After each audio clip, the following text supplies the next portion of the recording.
Previously on The Secret Sits, William Henry Ireland produced numerous works by William Shakespeare until he was finally exposed as a fraud. Today, we are going to take a look at another person who attempted to pass off works by the famous bard. And that is where we find ourselves while we pick up our story today.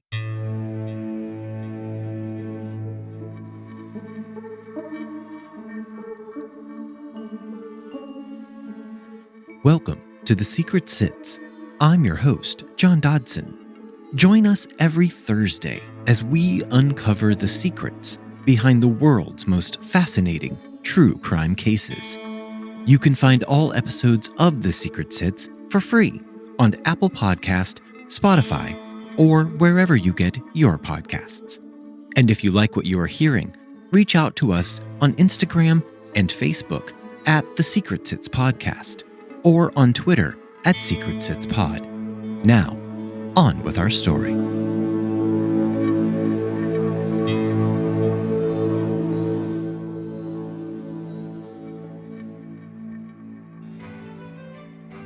John Payne Collier was a man who led a life of serenity. He had a delightful wife whom he adored and 6 darling children. The large family took up residence in a stunning home where the couple often entertained their friends, family, and fellow scholars. In the year 1841, John Payne published an edition of Shakespeare's plays, and this edition was well received.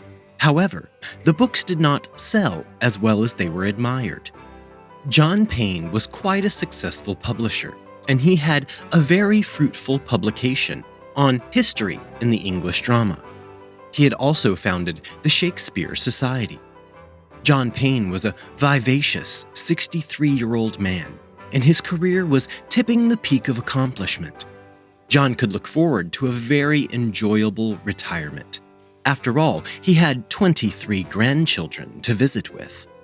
But just as this seemingly sturdy man should have been slipping into retirement, he decided that what the world really needed was more Shakespeare erudition.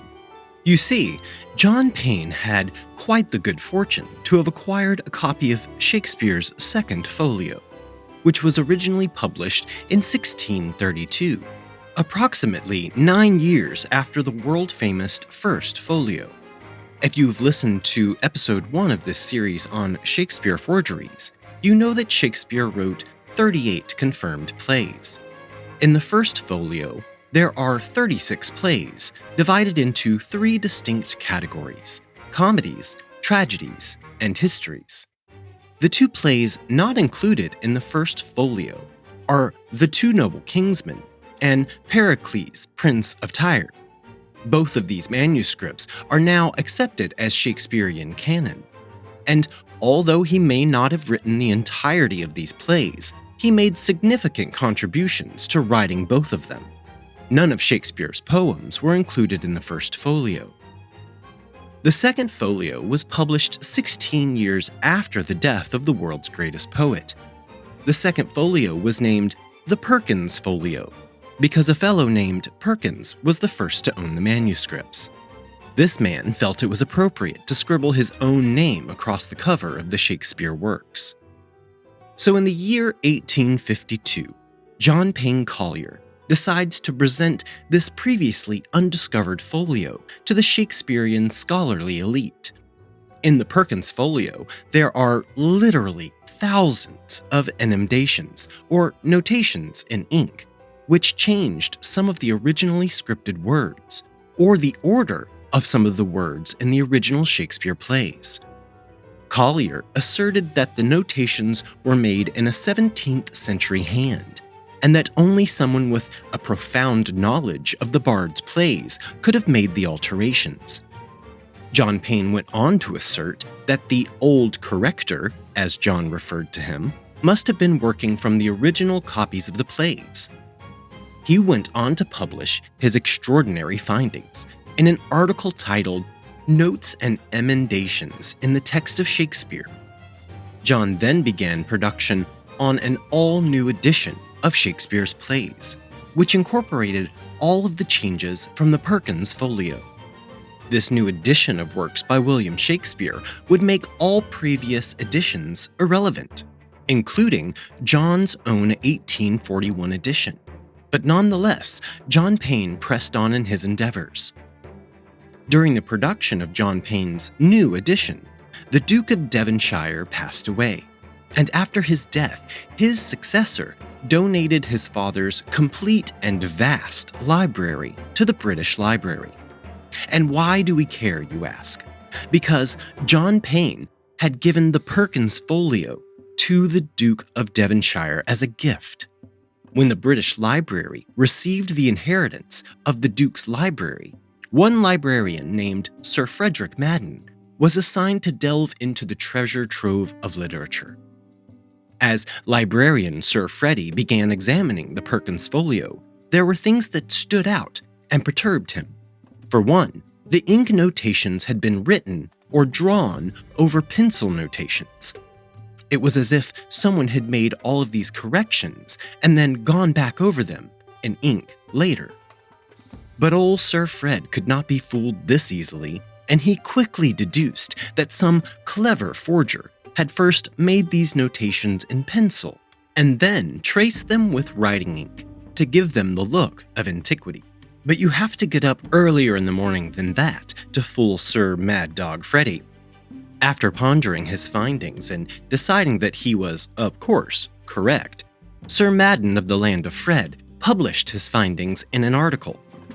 This article did not stop people from believing the authenticity of the Perkins Folio, but it did push the issue into the gossip circles of scholarly cocktail parties, and it became a hotly debated issue. There was a split between Shakespeare's groupies as to whether the Perkins Folio emendations should be accepted, and the issue was split like a hot topic on The View. After some 18 years, in 1860, Nicholas Hamilton published an article declaring that the Perkins emendations were decidedly forgeries. Following this, Clement Ingleby published a book titled Complete View of the Shakespeare Controversy. The book totally dismantled John Payne Collier's claims about the legitimacy of the Perkins Folio. John Payne did not even respond to the uproar of criticism around the Perkins Folio, but in the public, he was maligned as a forger. Now under the proverbial microscope, experts began looking at some of John's other antique documents, like the Bridgewater House documents. This was a collection of early English literature, obtained by John Payne through the treasures of Lord Ellesmere at Bridgewater House. And here they discovered that John Payne had also added words and lines to these documents as well. By the year 1862, John Payne Collier was in his early 70s, and he was a lonely and disgraced man, mocked by his scholarly society. But you can't keep a good man down, and John Payne went on to live for another 20 years. He died at the ripe old age of 94 in 1883. In almost a century of living, John never admitted to forging anything during his life. During his last few years on this giant spinning rock, he continued to write, and he produced an autobiography. Within this autobiography, John writes one sentence that has been mulled over by people for years. My repentance is bitter and sincere. Some have taken this as the old man's veiled attempt at an admission of guilt. But what do you think? There are those who have staunchly defended John Payne. They assert that Frederick Madden could have made the pencil notations in order to discredit John. Others have said that the Perkins Folio emendations were simply John's most outlandish forgery attempts gone wrong. Despite any of this, and notwithstanding the validity of these emendations, many of these notations have made their way into later editions of Shakespeare's plays. Perhaps you have read or studied a Shakespearean play, and the copy you had was covered in a slew of forged alterations. How would you know? In 1971, the Folger Shakespeare Library released its findings on the Perkins Folio, and they determined that the notations made in the Perkins Folio were a match for John Payne Collier's own handwriting. I suppose this would be listed as a tragedy if Shakespeare had written this story himself. John Payne Collier could have had a happy retirement at the age of 50, and he would have maintained his place in history as a Shakespearean scholar. But he chanced that reputation and everything he had to present these forgeries. It's quite intriguing. Literary forgers create false documents. For an accomplished forger, this takes quite a unique set of skills, depending on the documents and the level of forgery they are trying to attempt to create. There are other types of forgers who have no need to create false documents because they peddle forgeries in the form of legends and stories, told and passed down verbally throughout history. These forgers create stories in an effort to be noticed, to make themselves seem important, or to, in any other way, bolster their own image or status. There have been a few cases of these also related to the great William Shakespeare. One notable case is that of William Davenant, who history will remember as the illegitimate and false son of William Shakespeare.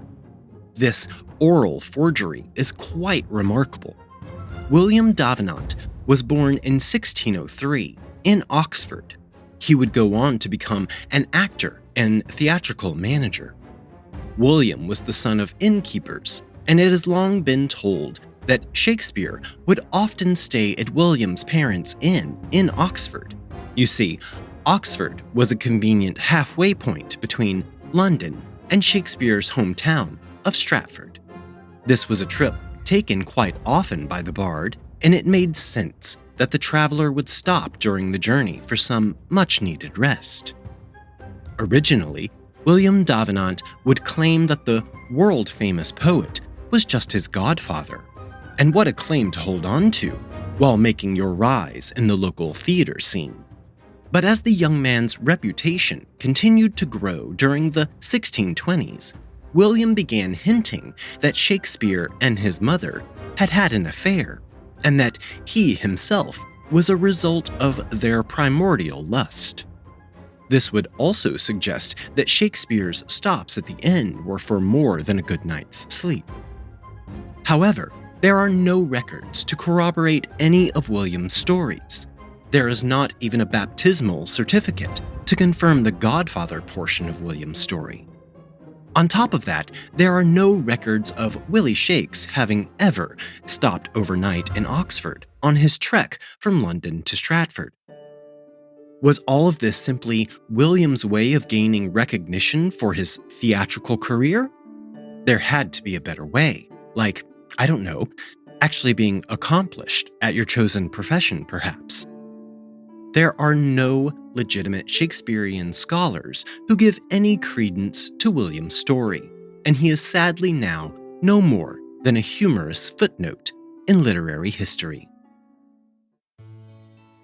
From our previous story about the Shakespeare-obsessed Samuel Ireland and his vapid son, William Henry Ireland, comes another story of a Shakespearean fraud perpetrated against an entire population of Shakespeare-obsessed people. John Jordan, who you will remember as the town historian who took Samuel and William Henry around Stratford, well, the idolatry surrounding Shakespeare began during the Great Jubilee in 1769. This event was produced in Stratford by the historic actor and theater manager of the day, David Garrick. The event did not do as well as David had hoped because 3 days of treacherous rain caused the event to be quite a soggy affair. Despite this, the Jubilee sparked a renewed interest in Shakespeare's work. We know that Shakespeare's beautiful home, which he lived in after his retirement, was demolished in 1759. 10 years before the Jubilee. The previous owner said that he was tired of people pillaging through his property in their attempts to see the 150-year-old mulberry tree that had supposedly been planted by Shakespeare's own hands. So the man cut down the tree. But this only led to new folklore, and that is where a person known to us enters the story. Mr. Sharp, who carved handmade objects from the wood of old Bill Shakespeare's mulberry tree. Mr. Sharp produced small boxes, cups, and other items. There were so many items, it was difficult to believe that one tree, even at 150 years old, had enough usable wood to produce such an ever-growing array of objects. For 30 years following the Jubilee, John Jordan continued his role as the local Stratford tour guide for all things Shakespeare-related, or Shakespeare-adjacent. And for the next 40 years, Mr. Sharp somehow continuously produced new products to sell, all made from the same wood of this one historic tree. John Jordan did know many accurate facts about Shakespeare. However, to make his historic tours a bit more interesting, John would fill in the gaps of time during Shakespeare's life with stories that he simply made up. There exists a legend that during Shakespeare's youth, he was caught poaching deer by Sir Thomas Lucy.